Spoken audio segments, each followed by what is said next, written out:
Hi, buddy. Hey, what's up? Oh, Good. man. Wait. I got to change it. There we go. There we Oh, go. Sasquatch. There's a little Sasquatch in the background for us. Yep. Yep. It How looked are like you? they had a How are pretty good you doing? weekend. I'm good. Yeah. You? Oh, I'm all right. It's been a day. There he is. There Oh, he is. Boom. I said we'd bring you. Yeah. you scared the shit out of me. Um, I'm sorry for everybody. I just got home and the speed at which I miraculously arrived here, it was supersonic speed. I'm fairly certain. Supersonic. Kelly driving, especially if she had a hot cup of coffee or Don't tell my father. okay. He already has this notion. I have ridden with this young lady, so nothing you can't tell me. I mean, Yeah, listen, it's one thing if I give away my secrets, but I always feel safe with her, though. Oh, absolutely. Yeah. How are you guys? Well, I was a little late to the show. I was following up some Bigfoot hollers here in the backyard. Turned out to be my neighbor. He's just drunk on the porch again. Oh, not again. He bellows every time he's out there drunk. So it's a mating call to his wife, I guess. I don't know. So there's nothing normal about the show this evening. Not that there usually is, everyone, but there's nothing really normal about it because we just jumped right in with our guest, Andy Andrews, who we love dearly. And we are so thankful that he's feeling better and can come on and join us tonight. Got my voice back. Yeah, he got his voice back, and we're happy to have him here. And we just kind of jumped in because I was running late, and my apologies. And, we had to put Bigfoot on in the background. I feel like we have a lot to talk about. So, yeah, thanks for joining us, Andy. Sorry for my delay. Not a problem. Thank you for having me, as always. Yeah, always a pleasure. And you're done tonight at work, so you're at home. So can you tell everybody a little bit about your, where you work, basically, what you do? So I'm the general manager of Ghost City Tours in Gettysburg, right on the square. I take care of, we do a history meets haunts tour. But now we actually just started renting a house a couple miles outside of Gettysburg that we do paid investigations in. Not going to say a whole lot about the history because of you when you show up. So, I don't know. But it was there during the battle. And there's some significance to it, but also we've had some other things that happened on the property and the house as well. But we're gearing up for spooky season, so looking forward to that. And actually, just something really cool today. I got and pardon me if I forget what their name is, but it's a paranormal team out of Ireland, PSI, and they are flying in for the WarrenCon and are looking to speak and do a little bit of an event somewhere in town. And somebody must have given her my info, so. Nice. The Friday before the WarrenCon, and if I'm correct, that might be the 25th or the 26th, but it's the Friday before that. Chris Rush, he is a horror and paranormal author that does a lot from Ireland. He's traveling with them also, so he's coming in to do like a meet and greet and tell a little bit about the paranormal happenings in Ireland and some of the myths and legends, and neat. It's gonna be pretty cool. And so, yeah, we're gonna run with about 2 months of spookiness on the weekends until Halloween gets here. So, have somebody each weekend. We have the paranormal side. That team's Bailey Vink and them this weekend. Then I believe it's the 20s. Then we have the guys from Ireland. And the next day we have Beth O'Brien, who's going to do a tea leaf reading class. Yeah. So that's going to be pretty cool. Following weekend is Ernie, and he's going to be bringing his new book in called It's Halloween, but Ernie Atwell, and perfect timing. So he's going to do a meet greet and sign autographed copies, and may have someone there doing readings too that night. She has reached out, so we'll see. And then the weekend of the 18th, I believe it is, I'm going to have Mondo Docs and two other guys coming in that all do documentaries, and they're going to do a live broadcast from there and a few other things. So good stuff coming. Yeah, it sounds like it.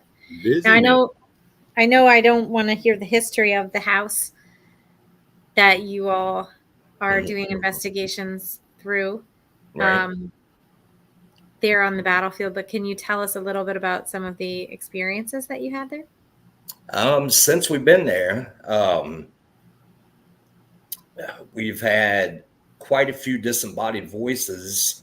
A lot of times we can hear it without, just with our own ears. And my hearing stinks. So for me to be able to hear it, I mean, Keith probably knows he's a drummer. Oh, Lord. Yeah. Hi, Trista. But yeah, losing. But if I can hear something like that, but yeah, we've had that happen. Footsteps definitely upstairs. The attic has had a few things happen. Then we had something pretty significant. I had a group in there. People just bought tickets, and we have a DVR set up, cameras and everything throughout the house. And there was some people. I had most of the group was down at the table taking a break. Had a few young ladies up in the attic, and all of us watching the DVR, watching them in the attic. And below it was like a camera that we have pointed inside of one of the upstairs rooms, pointed out to the hallway. And we all saw somebody pass by the doorway. Wow. And I'm like, so obviously we're all jumping, trying to get up the steps at the same time. But nobody was up there. So that's been the pretty significant one there. But a lot of, how can I say it without telling history? Sorry, everybody. He's editing just for me. Sorry, everybody. But a lot of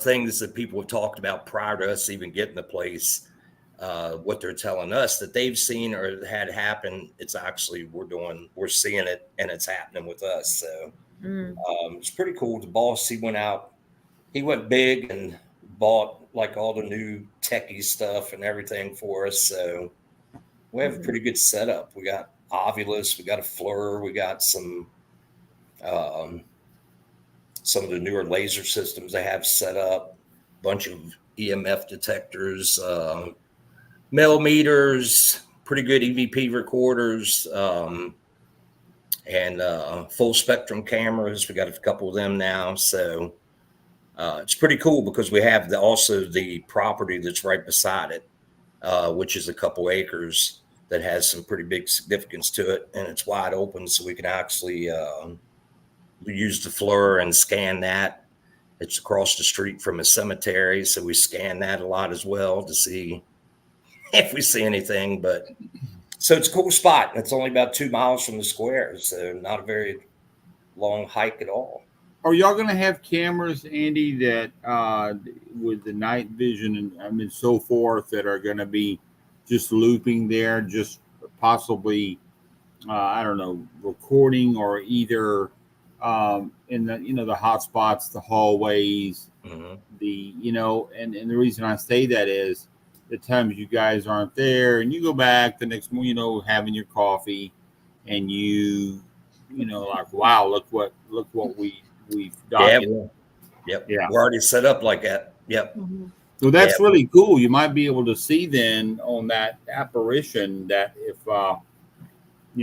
it's somebody, of course, well, not giving, but if it's somebody that's possibly you can, actually communicate with, or possibly was it something that was, just in looping in time. But That's pretty interesting that you say that. Yeah.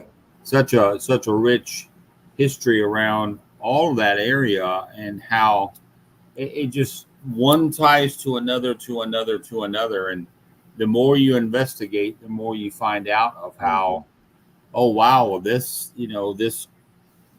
this is where they came to get, seek refuge or first aid or some sort of, and that's so cool, man.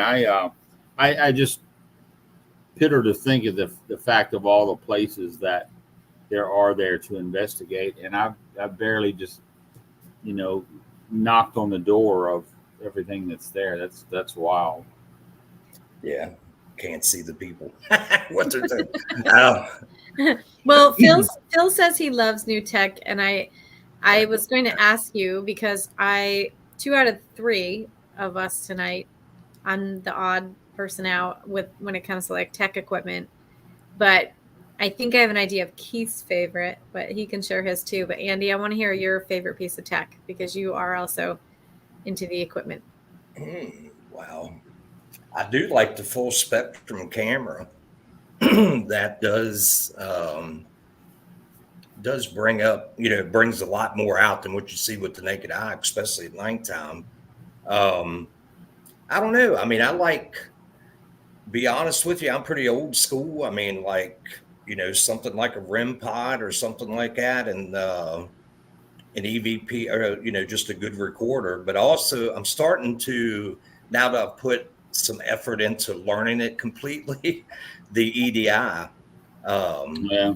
yeah, that is really cool to use. Robin knows. What's that? Robin knows it's Keith's favorite, the EDI. Well, they're right here in Texas. Yeah. Syntex Paranormal, henceforth Central Texas, and those guys have been. I've bought lots from them, and even before the EDI Plus. So yeah, I had a ball with Brandon Alvis. Was actually, I investigated with him out in California at the hotel, and that he was at for so many years ago. And he's like, Keith, these things are, and we got an amazing, just everything pulled together. We had a camera, we had the entity actually made its way. I said, can you make this light up, and can you, and so there was somebody laying in bed. In fact, it was Brian Murray's, what's her name, Rochelle. Michelle. And she was there, and she was like, yeah, so what, and sure enough, I think it made its way down, and then right when it did, you literally saw the little those like the hand figure or something down there, and then right when the EDI lit up, the hand figure was right by it. So you're seeing the hand figure on the camera, right? And then you see that light up, and I'm like, God, then you get a little bit of a humidity kind of goes up, the temperature just a little bit down, like a degree or so, and then I was like, well, hello, but uh, oh, we got EVP. That place was a ball. We had a blast there, but I think it's because all the things it does, and that's why Yeah. it Same. brings a lot to it, and a lot of people tend to, oh geez, we use these magic pixie sticks, and I'm like, that's fine, there is old school, but this is something that there's no real manipulating. You set it down, and what they do with it is what they do with it. I like the old school. Oh, that and that's the thing that got us to where we're at today. There's no doubt we have moved. Robin, that sounds like something you get at a festival. Yeah, it is. Well, I'm my old buddy Ryan Seymour. Hey guys, oh Ryan is in the house. I talked to him in a month of Sundays. But yeah, But one thing I really liked about the EDI, I don't touch it. I just stare at it from across the room. But I love when Andy uses it when we investigate together, because I think that they're like that component of keeping all the data from the evening and like that utilizing the program that goes along with it, that you can track the spikes. And for those who aren't familiar with the EDI, you can track the spikes in temperature and humidity and vibration and all of these electromagnetic occurrences. And you can track all of that on this program so that it gives you some data that you can create a consistent piece across the board. And because this instrument is used in different capacities and many people use this now, I think it gives some sort of like credibility to those experiences. Of course, you have to be smart with it anyhow. You can't set it on top of some sort of piece of electronic equipment, power device, or you can't but I think that it's really neat because it is a consistent piece that a lot of people choose to use, and it does have that data component, which leads credibility to what we're trying to do. And so I think all in all, it's really good. But Andy's really good at explaining it too, because like it'll go off sometimes and be like, what does that mean? What does that light mean? What does that noise mean? And he'll be able to tell me. But I think, it's nice to know that you enjoy that too. And that you can kind of toss them around. Like they have the like OtterBox type case on them. And they're kind of made There's one thing you can't do though. Don't leave the batteries in the thing in your bags and travel.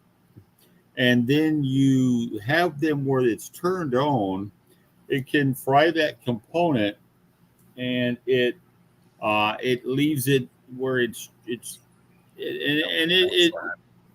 can really cause where it's just it can cause failure to the unit. Just calling it the way it is. They're going to explode. Everybody, don't leave your batteries in. And then you see it, and then the guys at Syntex are like, "Well, we're how many is it?" I know, and so I've finally learned. You go there, you put the batteries in. When you're coming out, you take it out. But then you get a guy like Flip Cyril. Oh, Flip, there he is. Forget the family rating on the show this evening, everyone. Sorry. Yeah. So you put your kids to bed. Oh no, we have went to hell in a handbasket right here.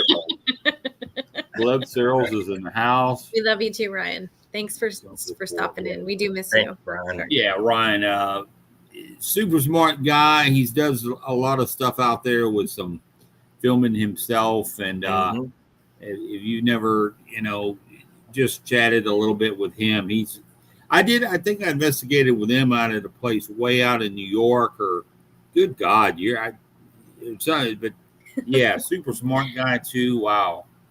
Yeah. Philip Casey. Oh boy. I guess he's in on the shenanigans with Flip. They're all New Yorkers. They all have shenanigans, all of them. Right. Oh, it's a blanket statement.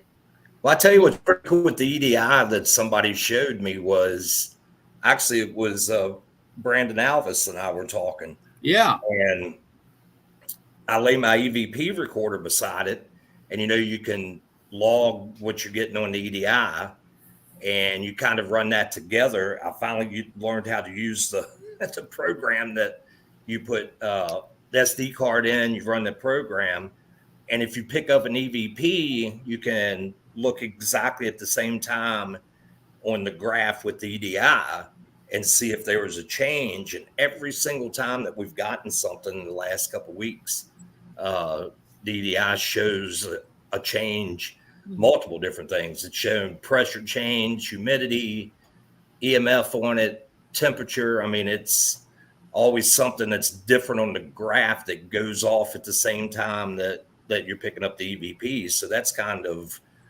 more where I'm leaning to, show more, validity with what we're catching and stuff like that. Yeah. Well, that's what we're after anyway, is to hold some sort of validity to anything we go to these investigations or people's homes or whatever. What second? Oh, she's breaking Kelly, up. Kelly, the kitty stepped on your I guess the coming back. Huh? It's a long day. I'm probably frying my own. Kelly, you're stuck in a portal. Whoosh. Oh no, Robin.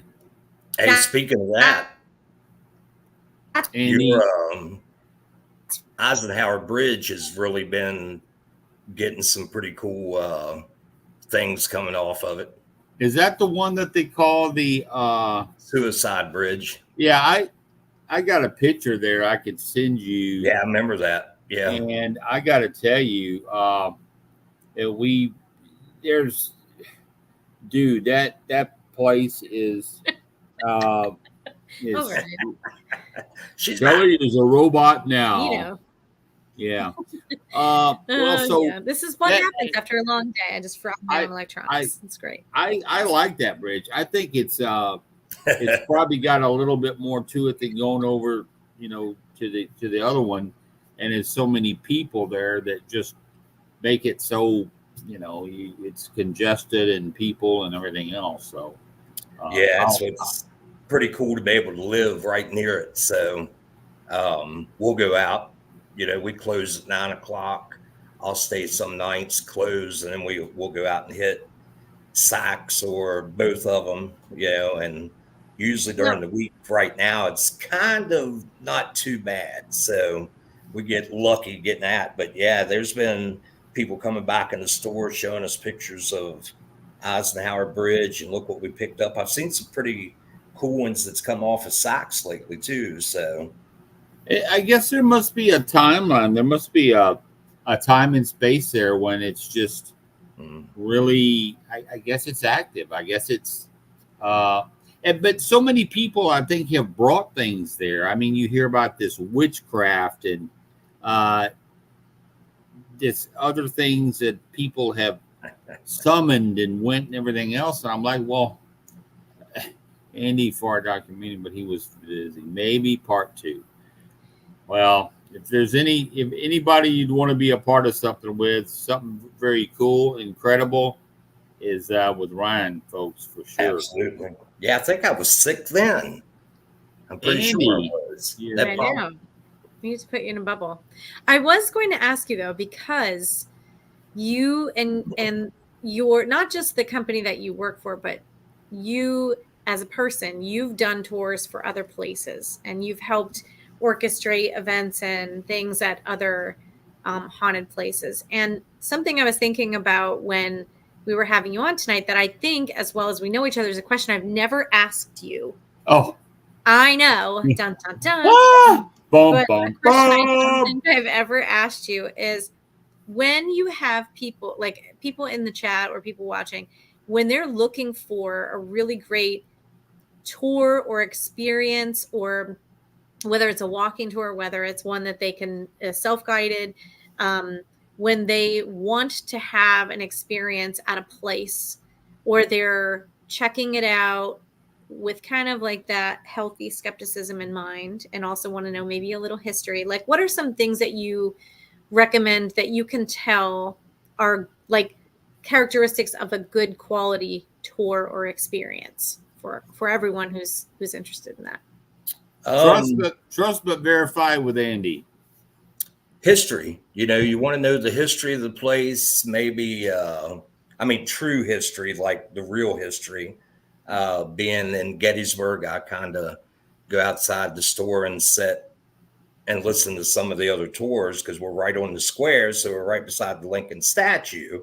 So a lot of tours stop there and I hear them, and I don't want to knock on anybody else, but I've heard some stuff that just wasn't true.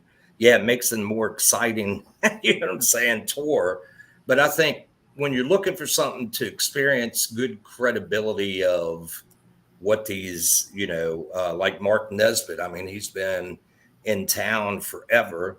And I know Mark's history is spot on, so that means a lot right there. It's not just somebody that's you got to kind of look and see where the heart of the actual tour group, whether it be a single person or the company. And that's what's pretty cool about working for Ghost City is the owner, Tim, is actually from right outside of Gettysburg, but he is a stiffler on real history. Like, I mean, he goes beyond what he should to make sure, and he hears stuff that, even with Gettysburg, you have some things that you just don't share because, they present it, they present the good history, but they don't present some of the stuff about certain people and stuff of Gettysburg that, would not make a very good tour. So I'd say the credibility of the company or the people doing it, um, look up the history yourself before you go. But I would say, I mean, it's all in all, the history is the most important because without history, you wouldn't have any kind of paranormal.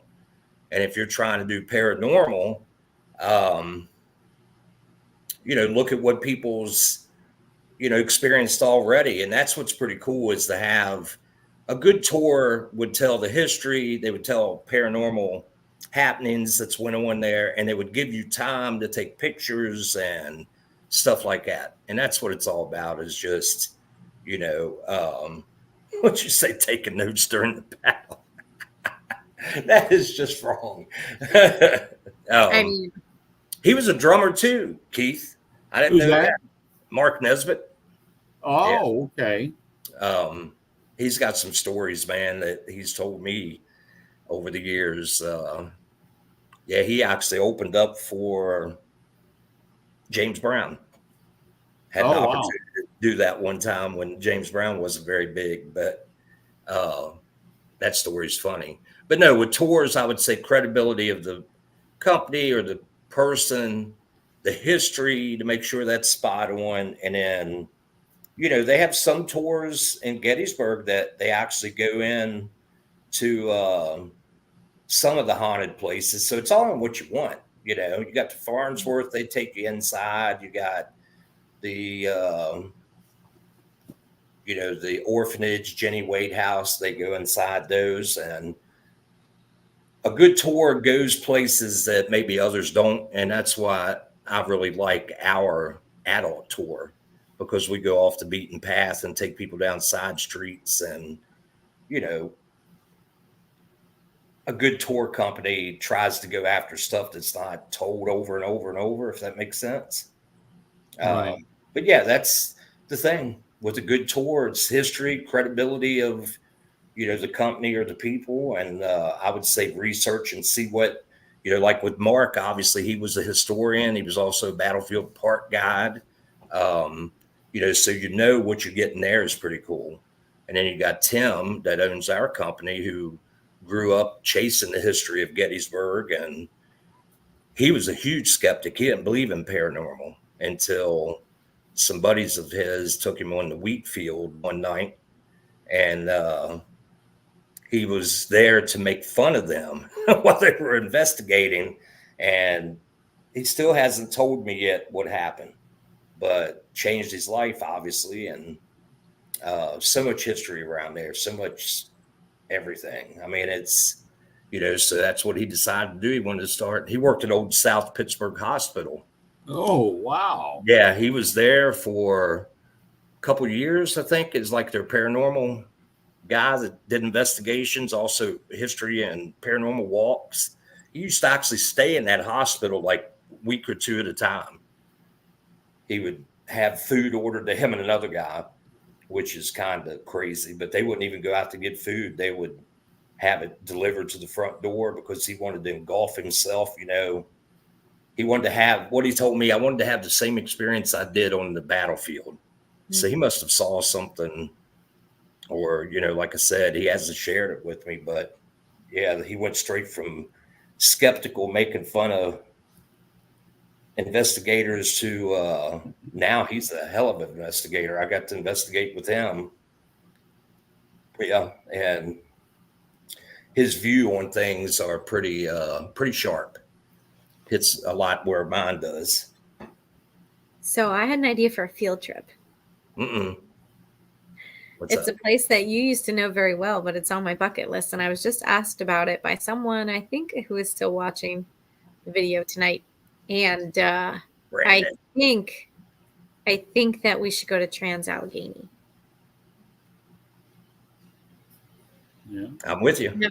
I haven't been, but I know you go. Anybody in the show that's anybody in the show that might be watching or here. If you've been to Trans Allegheny, Ryan, are you going to go with us? He already answered. Give us a bump and say, yeah, I've been. It's great. Okay, Robin there's can Robin. go. Eric B, yes, you should go. Okay, thanks. Cool. Eric, I told you. Yeah. So we love to give shout outs. There's so many cool people jumping in. What a cool deal. Yeah, you can go, Flip. Probably you could probably go. So speaking of somebody that's jumped up and oh man, I got fame or just is Brandon with his TikTok stuff. I believe it's TikTok. He's getting to be where he is the stuff. So many people with his history, his stories, his so cool. And that's why it's so cool to have Andy on and what he's been experiencing. And then that bring people to this show that also, so I think it's great. All right, well, I have another question for you, Andy, and I don't know if I've asked you this one. I didn't just drive home excessively fast this evening. I also pondered some of the things that I should be asking you, and one of them is that, so because, and I think part of it is inspired by not only the conversation, but some of the people in the chat. And there are people that I just care for so much in our field. And I was just having this conversation today, actually, when I kind of the topic was broached about the paranormal and about, people in media in the paranormal, and people who go to events and people who this and that, and that kind of thing. And the personas and the people who are there and in it because of the right reasons and with the right intentions. So I'm going to ask you hi, Jeff. Jeff Conkle in the house. Speaking of reasons. So Andy, who do you think, who would you really love to, who are some really credible people that you'd always, you'd want to investigate with them, or you feel like they're bringing a lot to, because I know personally how credible you are as a person. You are an amazing investigator. You are so respectful and kind and knowledgeable. You do and say just the right things that you and I are kind of where you're just kind of sometimes you say something that may be inquisitive to spirit or may get them a little bit involved and interact, joke around. And of course they were people too. So kind of act like that and just so respectful. And so, who are other people that you look at like that, or you trust their methods and the things that they're trying to do? Who are some good recommendations? Well, you're one of them, both of you two. Absolutely. Flip. I look at Flip, man, when it comes to EVPs. His EVP work is beyond anybody I've ever. Him and my boss, him and Tim, would be, them two with EVPs is crazy. But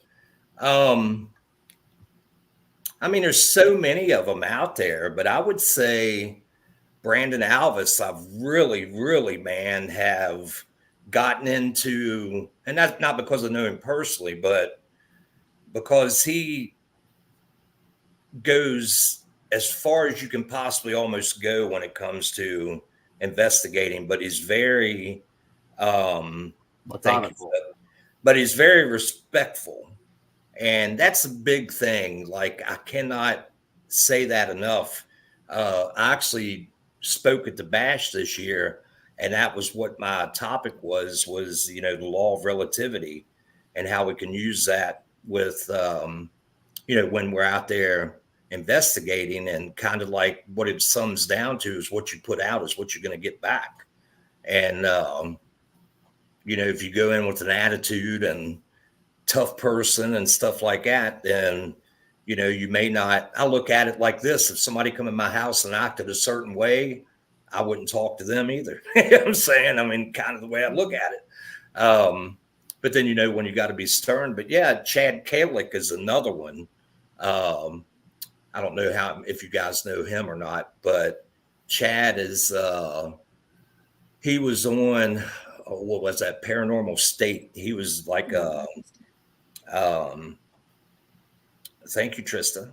Um Chad was the producer behind the scenes for Paranormal State, but he was also he investigated some on the show, but he was always the heavyset guy with the hat backwards, a few curse words when he gets scared, stuff like that. But Chad is a documentarian that's phenomenal, and his investigating and checking the history, and he goes same way like Brandon. I would love to. I've gotten to meet Chad twice, and actually I've been invited to go to dinner with him while he's here for the Warren Con, and that's a big deal for me. So, yeah. So Brandon, him, I mean Mustafa. I have investigated with him. Um, he's the same way. He's hilarious. Yeah. I got to do I did at Fort Mifflin with those Daryl and Mustafa was there, and Mustafa wanted to keep let's do the cannons like the little let's do it again, and they were having it was fun. We got some really cool experiences. I think that was the one where I documented the woman that was behind that barn, and I took a picture. And when you look at it, it looks just like a house. And I might could post it.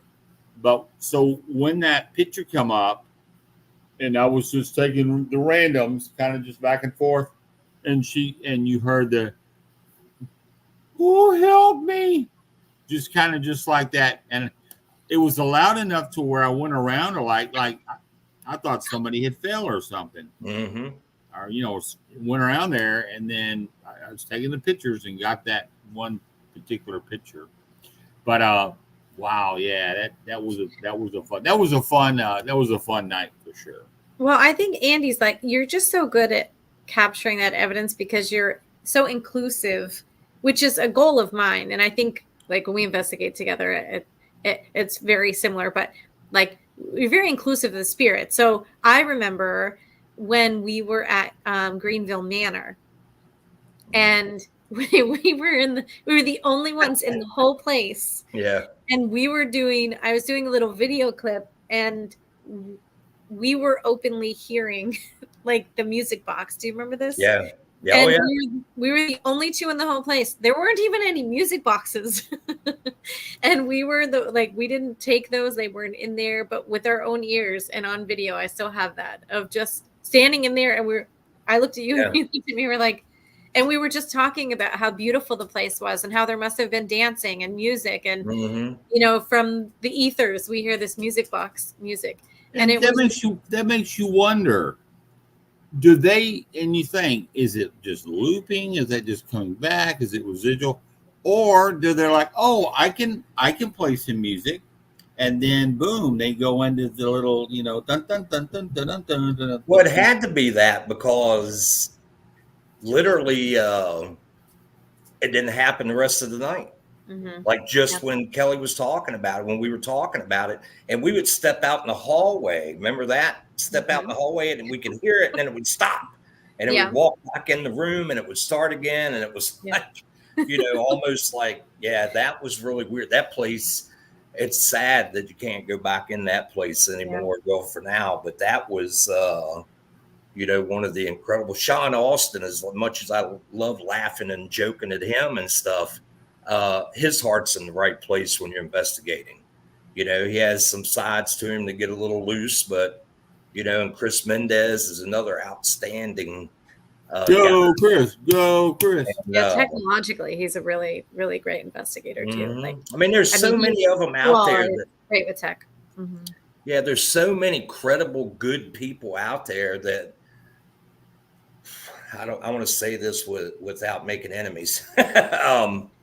No, I was just curious, No, I'm just saying the ones that are so worried about the media and putting out stuff and everything. There's a difference between like what Ryan and Chris Mendez does, where they put together the documentary and they really do give you something, not all the time, if that makes sense. Like when you anticipate for their next thing that they put out because it's going to be good.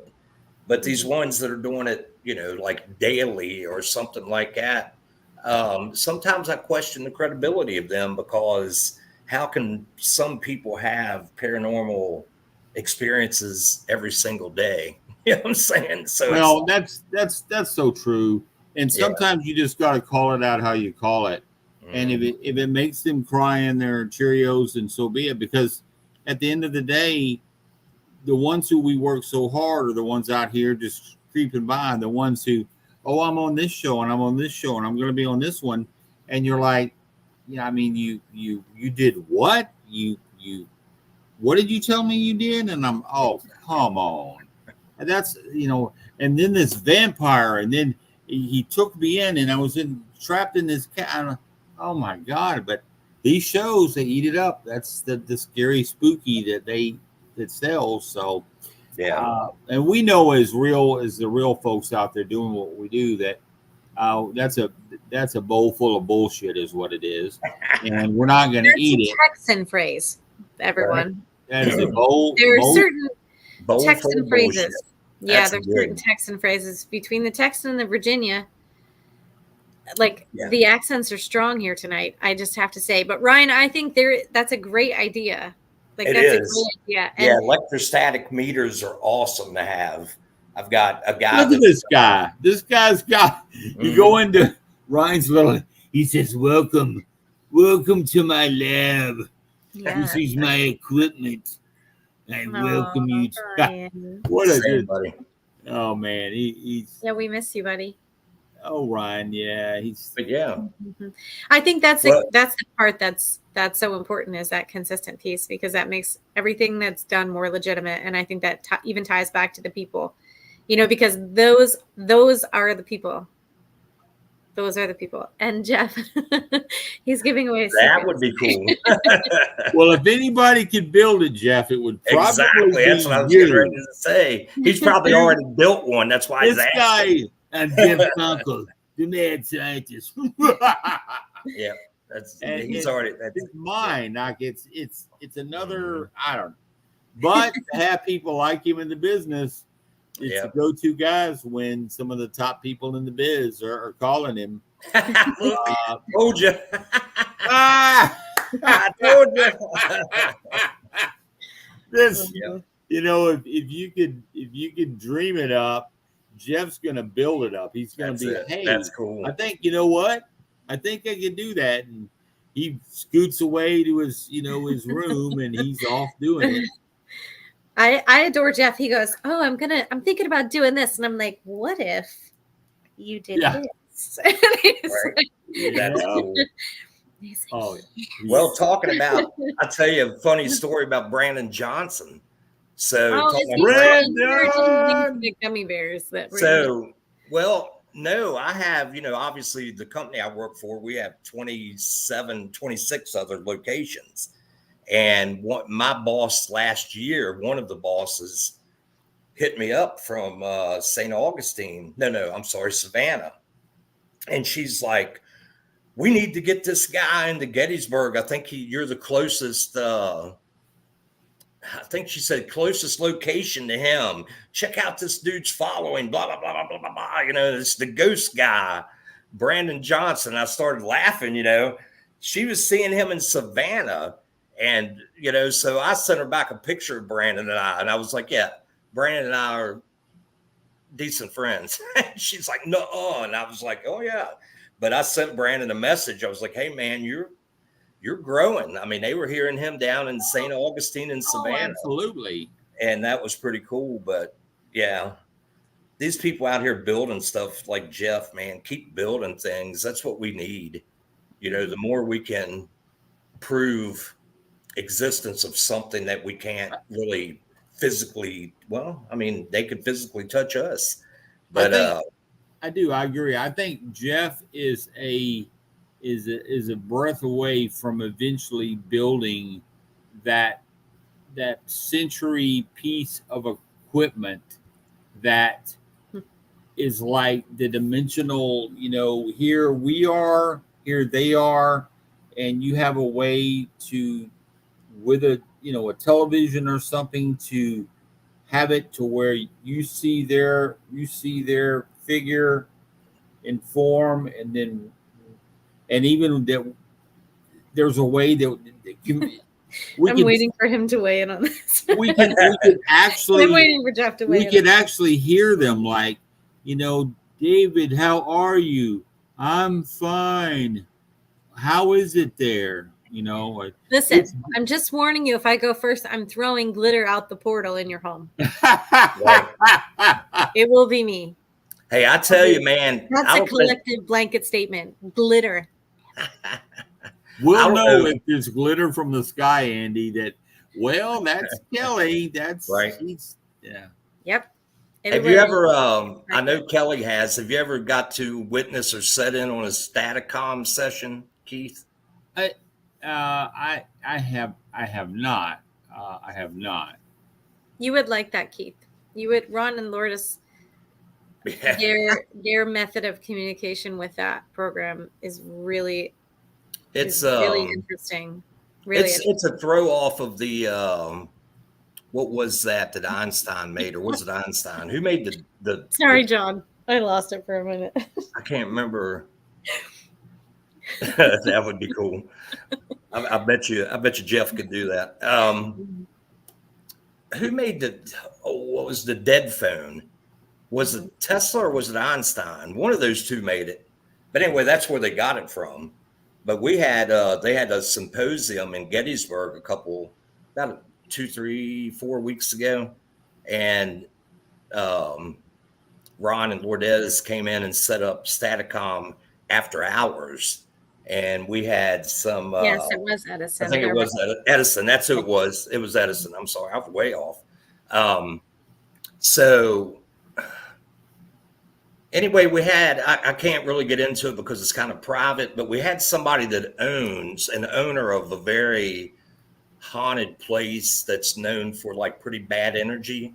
That was asking questions, and this thing was like saying this person's name, and then they would answer the question she was asking, and then it would, but anyway, something took over that system. I have never, all the times I've been with Ron and them and done things with them, I'd never heard anything take over the system like it did. Like, it was great to have that happening, but it wasn't great, if you catch what I'm saying. But whatever was taking over that system, I mean, there was 3 or 4, it was about 10 of us in the room, but 3 or 4 of us literally hair rising on our arms. And I mean, like the EMF or the static, whatever you want to call it, was, it was really weird. But they've got a setup that's incredible. I mean, and it just gets better. He keeps, fine tuning it, and him and Tony both are great people. Lourdes is awesome. Tony's wife Sherry's awesome. Got to meet them and actually hang out. And but you should check it out if you come to the bash next year, Keith. You should. They'll have it set up in one of the rooms. You need to check that out. It's I shouldn't. Hopefully, I'm not dying a second time. So that's right. So that's good. Of course, I've lost so much weight. I think I look like they're sizing me for my box. But Kelly's face. Things that come out of your mouth, for crying out loud. Well, I'm still hanging on, but no, how cool would it be though? You think about it, like Flip and Jeff get together, and then you got Ryan, you got Brandon, and all these minds get together and say, I've got this and I've got this idea, and then come up with this amazing, piece of equipment collectively. And then here we have something that very well might real time have that spirit that is like right there. They're like, hello. And just like, we are right here now, I don't know that you're going to see their face or anything else, but, I just picture this staticky and they're there and a little bit like the Poltergeist movie, a little bit. Kind of like, Mom, I'm here. Oh my gosh. You know what I mean? It may not be perfect, but you got to start with something kind of something of that level to, in time, you increase it and make it better. I've had that vision so many times that potential for that, because how many times have we actually done the EVPs and we ask, like, where are you? Can confirm. Yeah. And we ask, where are you? And they say, they say beside you or behind you. I'm trying to find his. Yeah. Or in front There of it you. And then there they are. And we're like, okay, you're beside me. And we've even got some of our motion cameras. And so how would it be if we were able to then enhance that or make it to where that, to me, that would be amazing. We would really have arrived at some pretty credible stuff. Hear me out. We have to all stop working at our day jobs. Cylinder recorder. And then we have to focus on all this new stuff. We have to live in a commune and we can all work together. What are you doing over there? Seriously. Flip said he'd pay me $1 every time he has taking off. So I was going, get it? Every time I show the tattoo, he gives me $1. Robin, no one's even listening to me anymore. Robin. Jeff says he has a wax cylinder recorder. Mm-hmm. Jeff has a lot of fun toys. He shares pictures with me, and I feel blessed to know he has so many amazing things. It's no wonder he builds the geez. Yeah, and story, just to tell myself a little bit, back in the day when Andy also deserves way more than $1 for when Scott was with us, I had met them at an event there, and just had such a fun time. I mean, it was shenanigans from the word go. We frolicked around that town, just having a ball, and ever since then, it's just been. I mean, I always mess with Jeff because he's kind of a rocker. I'm a rocker, so we kind of hash that out. But I remember Scott used to just give me the, "Hey Keith, what the hell you doing?" "Oh, okay. Well, what else is going on?" He was fun, and I think there's you can't help. I almost cry every time I just start to think about the shenanigans and fun and the different things we. But it was a ball. Yeah. Wow. Yeah, I know, Jeff. Yeah, what Ryan's talking about, running studio mics and finding out what frequency the voices are in. I think that is I think if we can build something, and maybe I'm off with this, but if we can build something that, I mean, how many frequencies and vibrations are out there, like waves?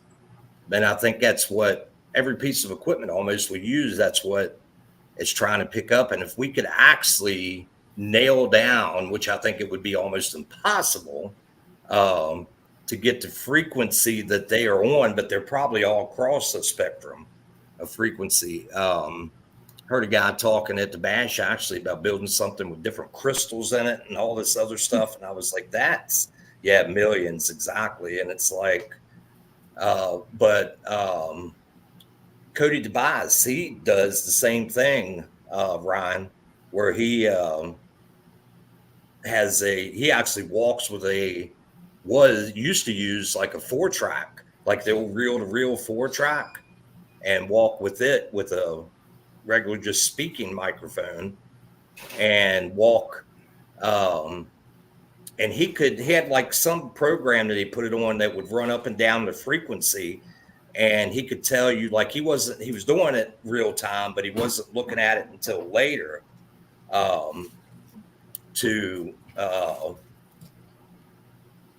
to go back. And he said, I can tell you that this isn't in the right frequency spectrum, I guess is the way to put it. Mm-hmm. So this would be paranormal. This would not be someone living, talking. I mean, it was awesome. That was a few years ago, but what an incredible guy, man, when it comes to sound and stuff like that. And I'm sure Ryan's right there, being a musician and stuff. And definitely. I learned from a friend of mine that the metal in I believe it's some of the reel to reel, some of the actual ribbon or whatnot that's there, that it has a more inherent way of actually picking up a lot of the sounds and vibrations and everything else on recordings that we wouldn't get if it was digital or something else.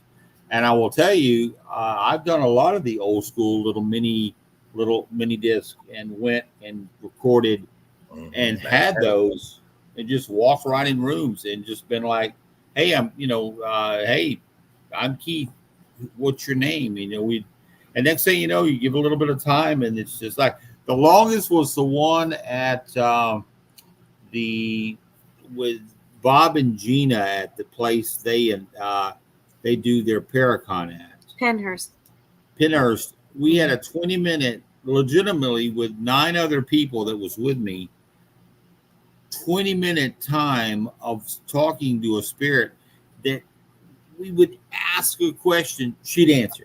We'd ask a question, and it was just like this. And I asked everybody, has anybody ever had this long? And they're like, nope.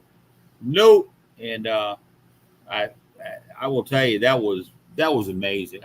And then she said it was her birthday. We sang her happy birthday. Not a dry eye in the room. We were just, it was what a beautiful time. It was emotional. It was the paranormal is the one thing that can bring out the most beautiful emotion. Sometimes a little scary, but nevertheless, it's rewarding to me because what we get out of it is if we go to a house and we can take away that fear and let somebody know, hey, this is just a loved one that's trying to reach out to you to say, hey, they want to tell you something. And maybe you get that fraction of time when they just say, I love you. They didn't get to tell you before they passed. And then after that, it's rainbows and butterfly and cupcakes, Right. Everything's well in the house. So, well, I think it's really like from a sensitive perspective. I think it's very validating because the point of having a sensitive along on any investigation is to validate, and the point of the equipment's to validate. So I say that we validate each other. Either those of us coming for that purpose help to validate what the equipment's picking up, or the equipment is giving tangible or true audio for others to hear and see the types of things that we're hearing and seeing. And so we're cross-validating in that way too. And I think that like making those connections and keeping that data and making something that's a little bit more consistent opens minds all the way around, because finally we can get those connections between some of the things that we're maybe picking up on the sensitive side and the data to back them up. And that's why I think all these amazing creative minds that we have in the chat and beyond are so vital to continuing the true and earnest intention and study of this whole field. Yes. Because they're the most legit people. Yeah, I agree 100%. Here again. Even Jeff went in and was talking about the reel, and he put in magnetic. Of course, who would know? And that's so cool of how we have those our colleagues where we can certainly reach out and have them and their discipline of what they do or in the paranormal. I would say Jeff is certainly an awesome investigator, an inventor, a well-respected paranormal kind of guru in its own right, that we have those people to reach out to, much like the field I've been in with the fire service and EMS and your colleagues, right? Without that, you don't really have that someone to bounce that off of and say, hey, this is the decision I made. What would you do, or what do you think? And they're like, hey, I think you're spot on. Why don't you try this, though? And you're like, that's why I got you on speed dial. that and that's so cool, you know. Yeah, we are, Ryan. You're right. And that's the whole thing is drop these egos and Oh, you know that's saying a lot just right I there. know that's impossible to a point. But yeah, dropping the ego and actually doing it for the right. I look at it like this. You have three different kinds of people in paranormal. You have investigators, you have hunters, and you have entertainers. And that's kind of the way I see it. And some of them can be a mix of both or all three. And, but, then you have ones, the entertainment side versus the actual investigating side, totally different. Even though, well, I mean, matter of fact, good examples, Ryan, you know what I'm saying? He puts out stuff for entertainment, but he's also putting it out for educational too, Right. But he's investigating without, he's doing it for the right reasons. But there's some of them out there that I don't know. That's what they're about, is to entertain. And there's nothing wrong with that if that's what they're doing. But the thing is, they want to argue and debate and it's like, how many times have we run into spirit that may show or act up one way in front of somebody and totally different for another person the same exact time? You know what I'm saying? And I think that they know how to communicate with us where we're going to understand it a little better. That's what I'm starting to learn about myself, is what I may experience or what I may get from whatever. It may be a way for that communication that I understand, but they may communicate with Kelly the way she's going to understand, or with Keith the way he's going to understand a little better, especially if it's somebody that we knew. If it's somebody that passed, they're going to know how to communicate with us. Well, I can imagine when I go that there's going to be certain things that I'm going to do to, I can imagine the frustration on somebody on the other side trying to say, "Hey, I'm right here," and you're not paying attention. So Andy's code word's going to be violet. Violet. Yep. I'm going to be that. I'm going to throw that theater crayon rolling across the table.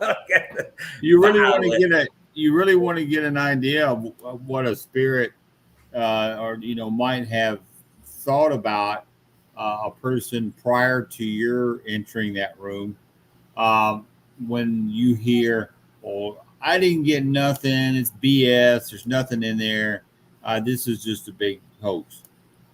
So it happened one night, and I was talking with a friend of mine and mentioned, "Well, let's try something. Let's try something." So we went in and said, "So, my name's Keith. This is John. This is State. All the people." And my question straightforward was, "So just, they said they were trying to communicate with you and weren't having any, what do you think that was?" In the spirit, and I believe we still got it on our recorded. Goes, "He's an asshole." Just real short, real straightforward. Those short 3 words we usually get, you don't get sentences, but it was, "He's an asshole." And then I was like, and everybody laughed, and I'm like, but there you go. That's kind of why. I mean, like you say, it's going into a bar and everybody's having this great time. Everybody, and then Billy Bob Butthead from the bar in his Chevrolet pickup.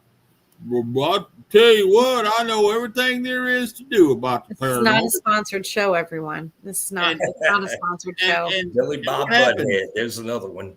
And right, walked in, and then and so, but I know Brandon don't have that problem, because that guy goes out and he's now, I tell you, he's getting to be to where he's going to need an agent, to where you're going to be booking that guy. He's going to be showing up in a limo and in rock star status, and he's already off the charts now, man. I tell you, but good. Hey, nothing but hard work. It's those guys coming to the bash, and they got the biggest, best table and everything else. And question in the back. I have another question I never asked you, Andy. This is a fun game, by the way. I should think of all the questions I've never asked you, and then I'm going to text them to you randomly throughout the day. We'll start tomorrow after I get some sleep. But Gotcha. now I would like to know, you've had all kinds of experiences, and we've had a lot of really poignant experiences in places that we've investigated together. But I know that you've had a lot on your own too, and you've had a lot with the cryptid side of things, because you do a lot with Bigfoot and interest in other cryptids and research and investigation. So can you tell me, and I know you're grateful for any experience, but can you tell me and everyone something that you would absolutely love to experience? Like, in all the things you've done, what would be just like a stellar ride home experience for you? To see Bigfoot. Yeah, that would be something that I Live. would love to see, because I have so many questions about that. I mean, I've seen full body apparitions. I'm pretty sure I've seen UFOs. I mean, I'm almost 100% positive on that. Yeah, I mean, there's not a whole lot that I don't believe in, as in, have a good night, Brandon. You too, Bye, Ryan. Brandon. Bye, Ryan. Thank you for jumping on. Yeah, I mean, it would have to be like experiencing a cryptid on myself, Bigfoot, especially because my dad was a big Bigfoot guy. So that's what got me into it. And he saw one, and to have him say that, yeah, it would have to been exactly how it happened for him to even say that ever happened. But I don't know. It'd be pretty cool to see Elvis or something in spirit or something like that, or But but no, I mean, like I said, I've experienced a whole lot in all the years I've done it, and I guess it would be just experiencing things over and over, like Yeah. nothing ever. Because I mean, all of three of us have had times that we've just gotten burned out from paranormal, and just been like, ugh. And then you go somewhere and you're kind of like, and you go because everybody's invited you, and you have that experience again that just, sets the heart pumping and right back into it. And actually, what happened with us at what I knew you place were in going to say Charlotte? this. St. Albans. Yeah. But remember what happened with us at Charlottesville, the bed and Oh, breakfast? yeah. And Yeah. I was thinking, yeah. we got that. I mean, we were just sitting there, Flip and I were just talking about, I wonder if they can see us and blah, blah, blah, blah. And all of a sudden through the spirit box, you get, are they spirits? Like this person could see us, and that was pretty cool. Little things like that. Yeah, Well, I that night mean, we had a lot of equipment going off at the same time too. So we had a yeah, lot of validation from things that were in nearby rooms or whatever, but it was all yeah. going off at the same time. And we were all accounted for. We were all sitting still in the room, not doing anything other than watching this equipment. So that happened to me in San Antonio at the Minger Hotel, what Annie just talked about. I had got up at this beautiful hotel. If you've never heard of the Minger in San Antonio, it's historically haunted, beautiful hotel. I post pictures from there all the time. It's like early 1800s. Next door to the Alamo, and I had turned my device on and had some things running, set an EDI up, and started my morning, get ready to get coffee, and I'm moving about, and all of a sudden I hear this beautiful voice that goes, "Good morning, Keith," and her name is Clarissa. Her name is actually Clarissa, and she is way back from the 1800s, because I asked, and next thing you know, I immediately was like, Clarissa, can you see me? And she says, I can. And then I had the EDI says, come over here and play with this toy. Just see what you can do. And so initially it just kind of a few little bumps, little blips. Next thing you know, you heard a little giggle. And I says, do you like that toy? And she says, I do. It just, and even my sister-in-law, my brother's wife at the time, before he passed. Well, no, that was after he passed because we were going to Austin for a little getaway. But she actually said, that lady said your name. I said, that's Clarissa. That's the one. And she's like, I can't believe that. And I mean, she said it. She said it. And I said, wow, they're right there. They're there. They see us. She saw me wake up, move about, and good morning, Keith. Yeah, That was crazy.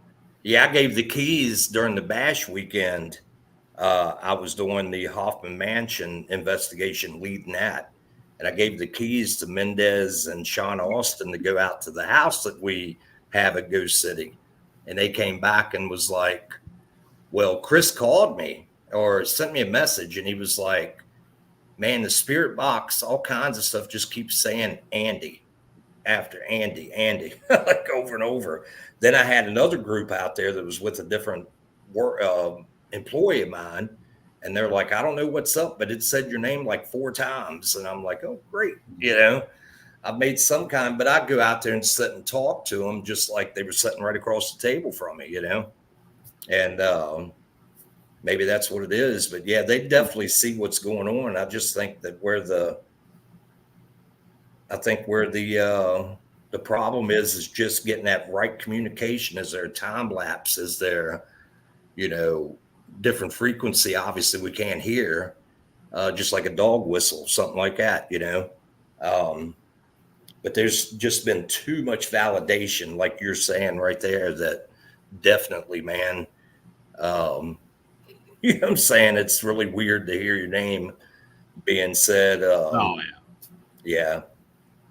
My ex-wife that passed away, one time she came through Spirit Box, and people that were actually watching the Facebook Live that knew her were saying, oh my God, that's, they knew who it was. She wasn't saying really, I understood what was going on, but some of these other people didn't, but they knew by the voice, and it's like, okay, so she's coming through, the voice is coming through sounding like hers, saying things that obviously I knew was her. So they have to be able to know that we're right there, vice versa.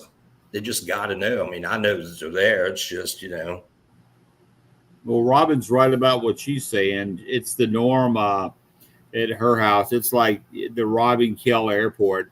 Thank you for flying the friendly skies of Robin Kell Airlines, and where Right. orbs come and go, and beautiful ones. I mean, there's been the beautiful like an angel. It goes up and then it's there, and then it's like or a fairy or something. But it and then the other little pairs of the little ones, and they go up and then they come back around and go down, and all this stuff about. I watched one of the new Paranormal caught on tape, some of the new ones. Finally, somebody put one of the things about orbs to bed and tell everybody to shut the beep up. It was like in Alaska. That actually sounded good. It was very cold outside, and this person filming had been hearing, like people out there around. Hello, yeah, I'm here. Hello, and so we just had the camera, set it up, and next thing you know, had these 2 perfect, nice little anomalies that were just back and forth. Now, mind you, it's out there away from them where the camera's way back here, and they're way out there by where the cars were. It's not dust. Okay, it's not dust. It's like 22 degrees or something, he said, or colder. All right, and it's certainly not the sun causing the glare, and it's not bugs. It's like freezing bug time. They would be flying icicles if they were. So that he's like, look, it can't be any of these. None. It's not it. But they're directionally different flows of up and down and back and all that. I was like, oh yeah, that's something that's not of this world. So I'm a believer in anomalies. Robin has played a big part in where I've watched. I've even sent some of that to Brandon. Brandon's watched it, and some of his words from it were, "Wow, that's pretty interesting. That's That's wow. When you've seen them, you know what is real and what isn't. I mean, you kind of do. Like there is a difference, a big difference, and a real orb and a one that's not. Yeah. Hi, Susan. But yeah, I mean it's energy. I mean that's what it is. It's an energy ball, and that's what. Well, speaking of anomalies, where are we going to see the anomaly of you next? What are you up to next? Andy, what's going on? Are there other things you're going to, things you're having at the shop? Where can people follow you and find you and Andy live in concert? Not in concert, God no. Well, I mean, I'm on a couple more podcasts here soon. I don't have dates yet. I know one since October 22nd, I believe. I am going on the 21st of this month to Selma for their psychic / whatever fair that they're having. They invited me to come up and set up a table if I wanted to, or just meet and greet and stuff like that. Then we're going to investigate it that night, which is pretty cool. Just about 8 of us, good friends. But I'm always at the shop. We have all those wonderful people I said that are coming in, and definitely have investigating that house. I mean, it's always fun to go do that, and I'm always up for headed out there. I mean, I'm a true believer. The more that you communicate and tell them that you're there and you're trying to talk to them, the more that we should get out of it. Right. And but yeah, I mean, if they want to reach out, it's Andy@GhostCityTours.com. That's my email. If they're interested, people are interested in coming in and doing their thing at the shop, we definitely will advertise you both nationally and local. And you can also check out my team, which is Vapor, which is VAPOR on Facebook. And we're getting that revamped finally. Got some good people that are really into it, that's come from other teams from all around, which is cool. New Orleans New Orleans. I'm not saying it right, but they live up here now. NOLA. They had a team. So definitely, yeah, both those places reach out to me or my real paranormal at Gmail is my personal one. Both of them are personal, but that's another one to get with. And yeah, and I do have an episode getting ready to come out on Haunted Discoveries too. Brandon hasn't told me exactly when it's going to air, but he told me soon. That's what he said. So we'll see what happens. Not sure if I want to see that or not, but it should be interesting. Andy, thank you for your patience in my running behind this evening, and thank you for joining us and giving us your insights on all the random questions I ask you, as always, and my shenanigans and Keith's shenanigans. That's the next shirt, though. Bowl of bullshit from Bob the Butthead. I can't. Whatever he said. The Texan slang, everyone. There's part of me that just doesn't. It doesn't. I don't get it. You gotta laugh or you'll cry these days, right? I mean, if you're not laughing, you're crying. So that's right. Yeah.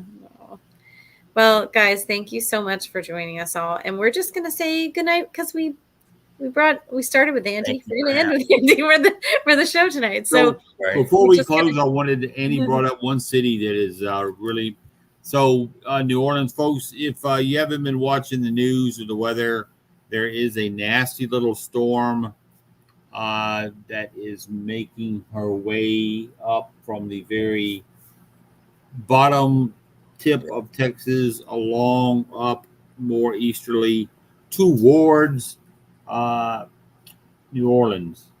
So keep those peeps in your prayers. They have been hit over the years. I know, sadly, several times, and they're estimating that this storm could be a Cat 2 by the time we're saying Tuesday-ish into Wednesday. And that's I got to tell you, Cat 2 is nothing to shake your head at. That's where our corporate is too for Ghost City. So you know, Yeah, that's so we've been talking about that.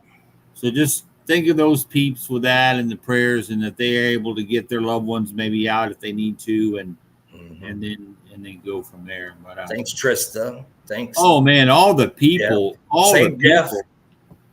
Wow, all the people in this tonight were rock stars. We had some, I mean, so many kind people, but wow. Big Tex, Boomer, Spooner, prayers up. Woo! Phil, you're just encouraging that at this point. It's just making it worse somehow. I'm not sure how you can make Texas phrases worse, but I'm pretty sure you're doing it. I don't know. I don't know. But thank you all for coming on. We will be back in 2 weeks. Thank you. We are going to we're going to take a look next in 2 weeks. Thanks, Flip. We're going to take a look in 2 weeks about another area of the South and highlight some people involved there. So that's all I'm going to say for now. But we're going south a little bit, like South Carolina. South Carolina. Upcoming shows, so make sure you check back. And you know, since it's fall time and headed into the winter, people go south to check things out anyhow, so why not know about it ahead of time? We can't all highlight like Brandon Johnson can, but we can try with or without gummy bears. But thanks everyone, thanks for hopping on and spending time. No, it's not Lodi. I can't even. All right. Well, good night, everybody. Have a great evening, a great rest of your week, and we will see you back in 2 weeks. Awesome. Thanks. Good night.